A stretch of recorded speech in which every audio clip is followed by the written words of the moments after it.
किसी घने जंगल में गौतम बुद्ध का आश्रम था। आश्रम में उनके साथ 5 शिष्य भी रहते थे।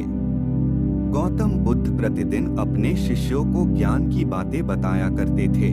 ज्ञान की बातें सुनकर शिष्यों को यह अभिमान हो गया कि वे भी किसी महात्मा से कम नहीं हैं। शिष्य जब भी गांव या शहर में जाते तो कई दुष्ट लोग उन पर तरह तरह के ताने कसा करते और कई तरह से रिझाया व सताया भी करते। एक दिन शिष्यों ने बुद्ध से कहा, भंते, हम लोग जब भी गांव या शहर में जाते हैं तो दुष्ट लोग हमें क्यों सताते हैं? यह सुनकर बुद्ध ने मंद मंद मुस्कुराकर कहा, मेरे प्रिय शिष्यों, जब पौधा जमीन से निकलता है तो वह नन्हा पौधा ही कहलाता है। यदि पौधा यह सोचे कि वह एक विशाल वृक्ष है तो ऐसा सोचना उसकी सरासर मूर्खता है।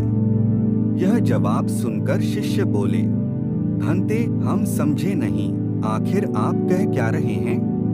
बुद्ध बोले, तुम मेरे शिष्य हो, किंतु तुम्हें इस बात का अभिमान हो गया है कि तुम किसी महात्मा से कम नहीं हो। लेकिन महात्मा बनने के लिए अभी तुम्हें सांसारिक ज्ञान की कई सीढ़ियों का सफर तय करना है। इन सीढ़ियों को चढ़ते हुए तुम्हें हितैषियों और अहित करने वाले दुष्टों के भेद का ज्ञान भी हो जाएगा। अर्थात किसी की भलाई करने पर प्रसन्न न होगे और किसी के कष्ट देने पर दुखी भी न होगे। उस समय तुम सही अर्थों में संत कहलाने के अधिकारी होगे।